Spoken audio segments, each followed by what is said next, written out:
Автоматизацијата станува секојдневие. Таа е придружник на стопанскиот развој, посебно на развојот на индустријата. Што е тоа автоматизација?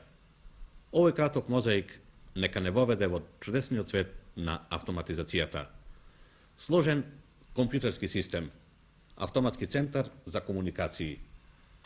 Најнова современа примена на автоматизацијата. Меѓутоа, автоматизацијата во основа е продолжување на прастарото човеково тежнение да се подобрат условите за работа. На оваа шема диспечерите следат развој на композиции. Железниците минуваат во интервали од 90 секунди. Судирањата се исклучени. И тоа е стара идеја на генерациите. Денес се сврзува со моќта на автоматизацијата. Автоматизацијата е присутна насекаде. Од оваа контролна соба по автоматски пат се собираат цевки во железарницата.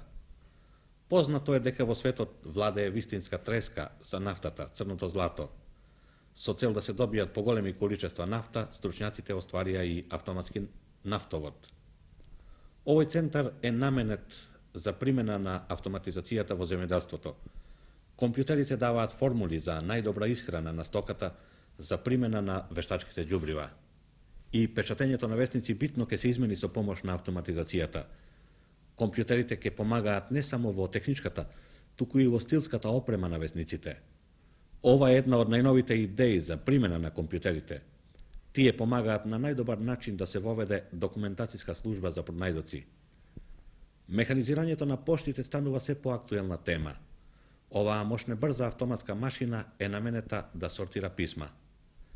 Електрониката и незината автоматизација веројатно најголема примена доживеа ја во областа на сообраќајот. Овде е прикажан електричен автомобил. Тој ќе биде ефикасен против загадувањето, но и актуелен поради енергетската криза. Електричниот автомобил во голема степен ќе биде автоматизиран. Постојат идеи да се оствари целосен автоматски превоз на патниците во големите градови. Оваа замисла за движење на автомобили и железници по подвижни автоматски ленти. Брзината во градовите ќе изнесува околу 120 км на час. Автоматскиот сообраќај станува и реалност. Овие патници се движат по подвижна автоматска лента. Патувањето од домот до работното место трае кратко време. Оваа слика покажува конвеер систем. Конвеерот се движи со брзина од 4 км на час, така патниците можат да се префрлат во вагоните од железницата, без таа да сопре во железничката станица. Во иднина сообраќајот се повеќе ќе се автоматизира. Ќе се применуваат и самостојни автоматски вагони. Тие ќе тргаат во една композиција, меѓутоа по патот ќе се одделуваат кон саканата станица. И тоа е чекор за побрз сообраќај. Автоматизацијата станува се повеќе присутна во ранжирните станици. Овде се прикажува дека со помош на притискање на едно копче може да се управува со сите операции во ранжирна станица. На овој цртеж е прикажан целосен автоматски систем за користење на аеродромите. Тој ќе придонесе да се зголеми прометот во воздушниот сообраќај. Малиот мозаик за примената на автоматизацијата во сообраќајот го почнавме и ќе го завршиме со електричен автомобил. Ова е возило на иднината, кое наместо бензин ќе користи енергија од сончеви батерии. Меѓутоа, конструкторите велат дека ова возило ќе биде управувано без човечка интервенција со помош на компјутер. Сепак, главната примена на автоматизацијата е областа на индустријата и науката. Прилогот покажува автоматска машина за цртање. Автоматизацијата е речиси секојдневие, главен белег на научно-технолошката револуција. На тема автоматизација разговараме со професорот Рушковски и професорот Трајковски од Електромашинскиот факултет во Скопје. Професор Рушковски, ве молам, дајте една ретроспекција за развојот на техниката се до современата автоматизација. Повелете. Во рамките на денешната тема, автоматизација на процесите, односно автоматизација на производството, потребно е да се направи една куса ретроспектива за развојот на производните сили од настанокот на човекот, па све до денеска. Производните сили се раѓаат кога и настанува и човекот. Тој во борба за својата екзистенција, својот живот, употребува и првите јако примитивни орудија за работа, кој ги изработува од каменот кој го наоѓа во природата, за да може да ја олесне својата екзистенција. Паралелно со таа борба за својата екзистенција, човекот ги развивал и своите умствени способности. Почнува сега да се здружува, да ги ствара првобитните заедници и заеднички да разменуваат своите искуства и мислења за подобра борба против природната стихија, против сите оние што се јавуваат како пречка за подобриот живот на човекот. На тој начин човекот со изнавоѓањето јасно на металите почна да обработува поквалитетни орадија за работа и ја олесна фактички својата екзистенција. Со тоа и производните сили почнуваат да нараснуваат. Меѓутоа, ако се погледна како е тој растеж на производните сили од настанокот на човекот, па све до ова најновата епоха, ќе видиме дека тој растеж е прилично спор, бавен. Најголемиот раст се јавува во најновата епоха, и тоа во последните 2 века, кога се пронајдени парната машина и користењето на парејата како извор на погонска енергија. Паралелно со тоа уште и пронајдокот на електрицитетот и другите пронајдоци кои дадува еден општ прогрес на производните сили. Во тој склоп потребно да се види и еден диаграм од каде се гледа растежот на производните сили, како тие кроз вековите, кроз старата епоха се движе многу споро, многу лагано, додека во крајниот, односно на крајните 2 века, тој растеж е максимален, брз. Денеска, кога се збори за автоматизацијата, треба да се спомне уште и за новата наука која е создадена со управувањето на технолошките процеси, кибернетиката, кој дава огромни можности да човекот ги мултиплицира своите сили за да произведува поголеми количества на производство за потребите на човекот. Ве молам, ние разговараме крај машина која е веројатно автоматизирана. Поради тоа, во овој амбиент, дефинирајте што е тоа автоматизација. Под поимот автоматизација ги подразбираме сите економски и технички мерки, оправдани мерки, кои ги превзимаме да одредена високопродуктивна опрема, машини, произведуваат или обавуваат такви технолошки процеси кои го ослобаѓаат непосредниот извршител на процесот од производството, од неговото влијание врз производството. Со други зборови, автоматизацијата треба да го ослободи човекот од влијанието врз производството. Значи, тоа е такво производство каде е непосредното присуство на човекот излишно. Човекот при автоматизирано производство индиректно учествува во подготовката на таквите процеси. Сега можеме да минеме на едно друго подрачје од аспектот на автоматизацијата, видови на автоматизација. Професор Трајковски, повелете. Како што рече и колегата Рушковски, автоматизацијата е настаната како тежнение да се произведува во што покусо време, поекономично и поквалитетно. Разбира се, овие цели се остваруваат на различни начини во зависност од самото производство, така да автоматизацијата денес е раширена на скоро сите области на људската делатност. Меѓутоа, автоматизацијата во производствени услови, во машиноградбените обекти, која ни е и наша специјалност, таа во главно зависи од големината на серијата на производството, од карактерот на производот, односно од неговите габаритни димензии, сложеност на производство и слично. Разбира се, и видовите на автоматизација кои се менувале и во ова област со самиот развиток на техниката.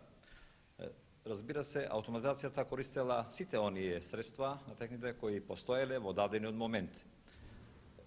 За автоматизирање на ситни делови во масовно производство постојат веќе одавна познати класични автомати и тој вид на автоматизација е еден од првите во металопреработувачката индустрија. Со развитокот на техниката, како све повеќе производи се масовно и високосеријски произведуваат, автомобили, трактори и други орадија, тие содржат и низа крупни делови кои исто така требале да бидат автоматизирани. Затоа се создавани специјални машини за комплексна обработка на овие сложени делови. Во овој вид на автоматизација е остваруван и се остварува и денеска со создавање на така наречени специјални и специјализирани машини, со создавање на агрегатни машини, автоматски линии и слично. Меѓутоа, интересно е да се каже дека денес главното настојување е да се автоматизира и малосериското и дури и поединачното производство. Дури и во развиените земји, као што се Соединените Амерички држави, Германија и други, статистички е докажано дека околу 70% од производите и денес се произведуваат во релативно мали серии. Овој вид на автоматизација беше овозможен дури од недавна и ние се навоѓаме во процес на создавање и усовршување на овој вид на автоматизација. Тоа беше овозможено со наглиот развиток на електрониката, хидрауликата и, како што рече колегата, и кибернетиката. И создадени се нови машини со така наречено нумеричко управување. Овој вид на автоматизација, за кој ќе збориме покасно, има своја рефлексија и на останалите видови на автоматизација, така да и класичните автомати стануваат да се менуваат на нови принципи на работа. Овој вид на автоматизација не навлага само во сферата на средствата за производство, него се автоматизираат и разни административни и други технички средства во производството. Јас би ве поканил да посетиме една фабрика во Скопје, да видиме автоматизација на дело и тоа веројатно ќе не инспирира да говориме и за сегашниот миг и за перспективите на автоматизацијата. Може? Благодарам. Се јавуваме од Раде Кончар, погон Скопје. Тука има машини, автоматизирани, полуавтоматизирани. Ве молам, појасните, што е автоматизирано на оваа машина?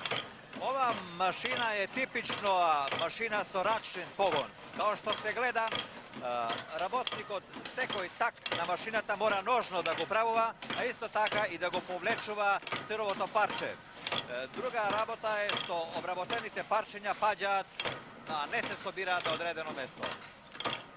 Сега да појдеме кај некоја машина која е повеќе автоматизирана за да направите една компарација помеѓу овие машини што работаат автоматски, полуавтоматски и ова што не е автоматизирана. Можеме.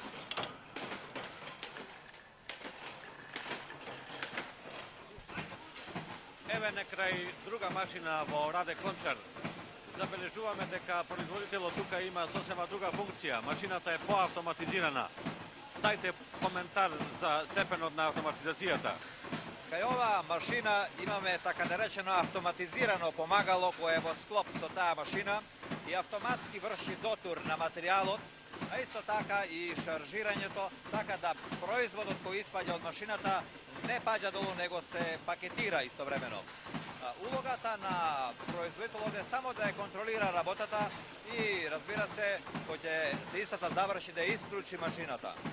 По сето она што го видовме, интерес представува да чуеме детали на прашањето автоматизацијата и продуктивноста. Повелете. Еден од резултатите кои ги поставува, односно кои ги постигнува автоматизацијата во производството е и зголемувањето на продуктивноста на трудот. За да го проучиме влијанието на автоматизацијата врз продуктивноста на трудот, ќе треба прво да се запознаеме со поимот продуктивност. Под продуктивност подразбираме производство на материјални добра за odreden vložen trud, izraženo v razni fizički jedinici, toni za jedan čas ili metri, kubni metri, kvadratni metri, parčinja za vremenska jedinica. Ili, podobro rečeno, produktivnost na trudot je odnos između proizvedite materijalnih dobra i vkupno vreme koje se troši za proizvodstvo takvih dobra. Na ovaj diagram ja покажувате продуктивноста на трудот како влијание на автоматизацијата. Почнувате од 1940 до 2000 година. Што значи тоа? Da, dijagramot je sporeditelnen.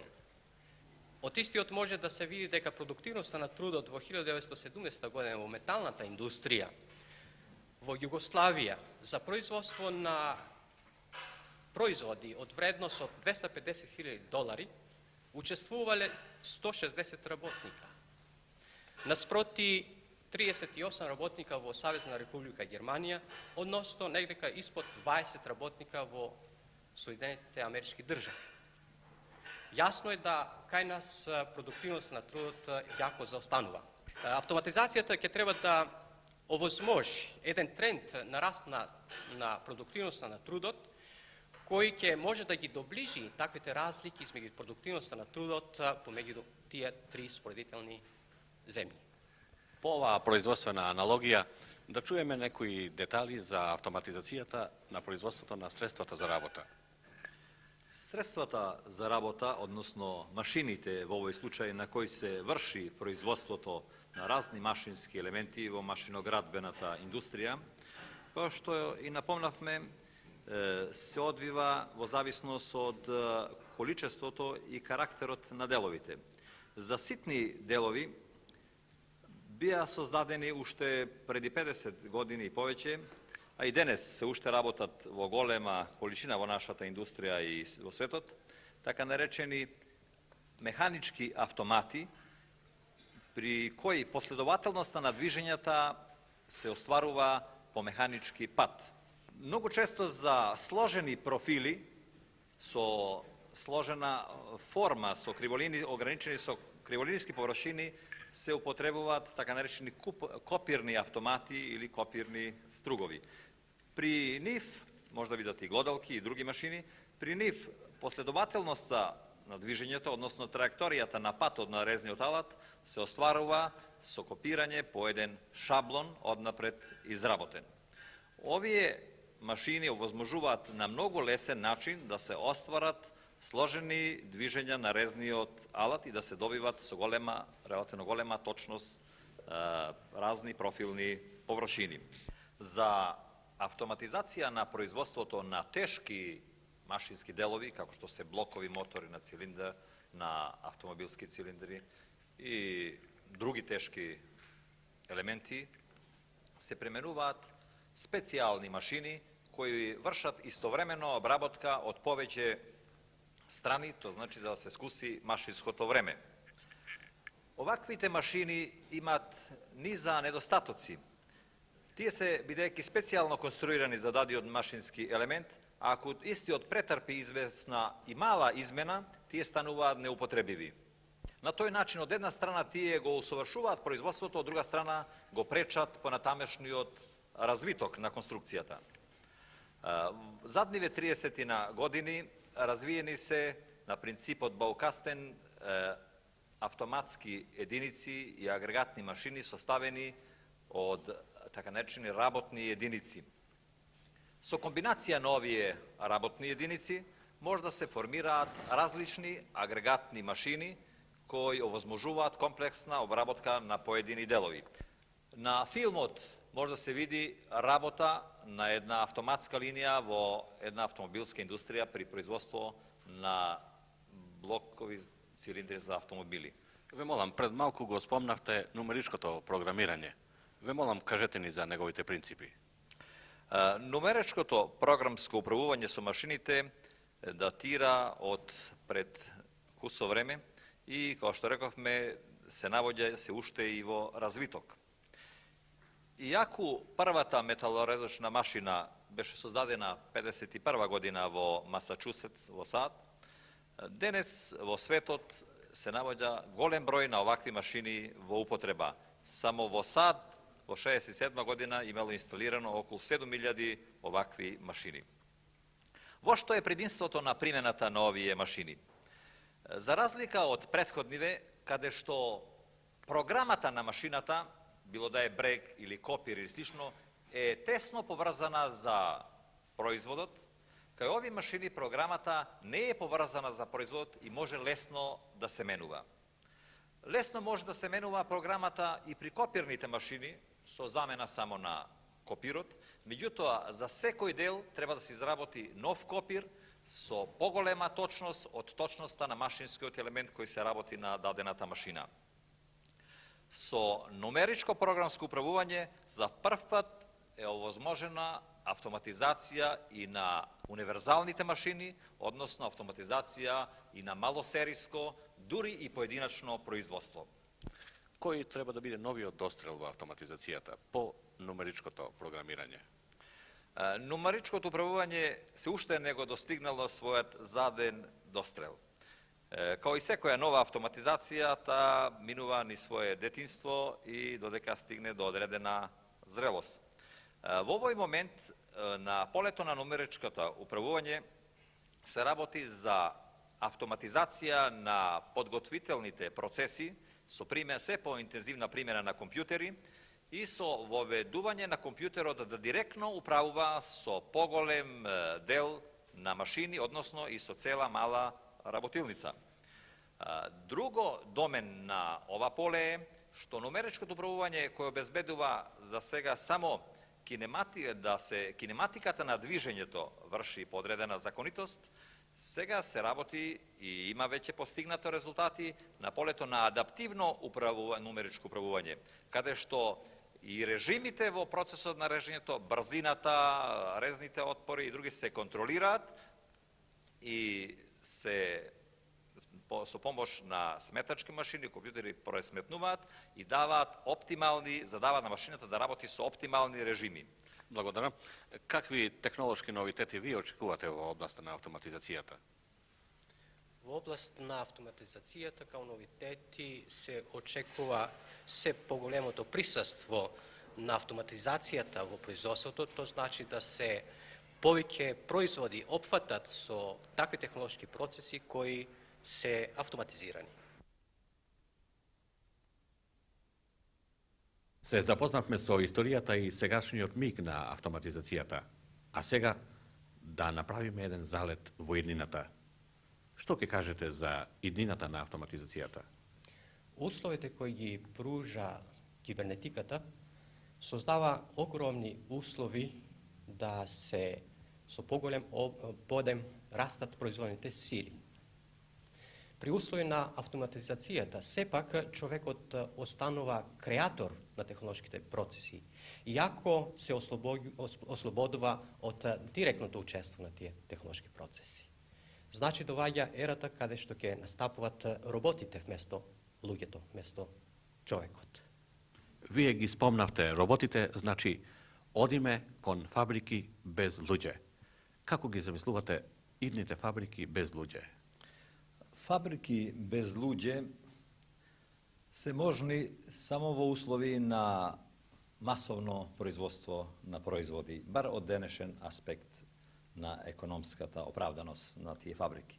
Денеска постојат, не е тоа само тренд на еднината, постојат затворени комплексни фабрики за производство на куглични лежишта и други.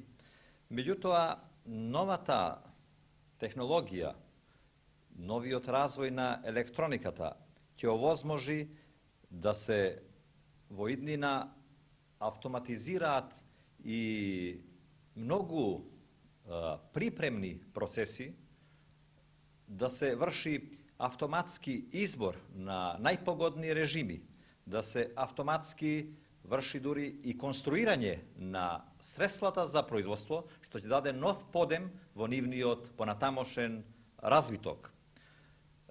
Денеска на конструкцијата, на создавање на средства за производство се троши огромна енергија на огромна људска енергија Меѓутоа, со создавањето на автомати за конструирање, не само што ќе се конструира побрзо, но туку и поекономично, бидејќи на тој случај можеме ние да извршиме анализа на голем број варијанти и да избереме оптималната, што сега не е секога случај.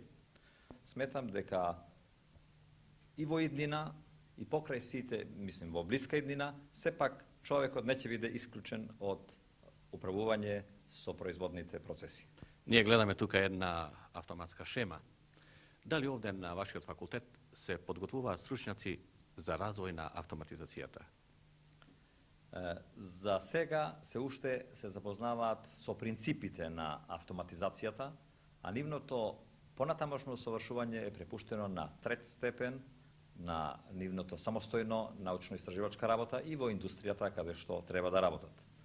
Овде, како што рековте, е прикажана една шема на еден класичен механички автомат. Тој е така револвер струк автомат. Вашиот колега се искажа за влијанието на човекот во услови на автоматизација. Како вие гледате улогата на човекот, на стручњакот, на инженерот, на техничарот во услови на едно идно автоматизирано производство? Улогата на инженерот во едно идно автоматизирано производство нема многу можда да се измени. Повеќе ќе се измени улогата на непосредниот производител. Се повеќе ќе се намалува бројот на непосредни производители, а се повеќе ќе се наголемува бројот на високостручни кадри. Автоматизацијата ќе овозможи известно поместување на повисоко ниво, со се повеќе нестанување на мануелниот рад за сметка на автоматизираниот. На интелектуалниот труд. Интелектуалниот. Дали ова што го чувме може да значи дека во иднина треба да очекуваме ново намалување на работната недела од сегашните 5, да речеме на 4, па дури на 3 дена? Секако. Можно е да се намали времето на работењето во односу на сегашното, со тоа што производните сили ќе возможат многу поголема производност на материјални добра кои ги користи човекот, иако и потребите на таквите добра во иднина ќе бидат нараснати. Улогата на човекот во автоматизираното производство сметам дека е улога на подготовка на таквите процеси.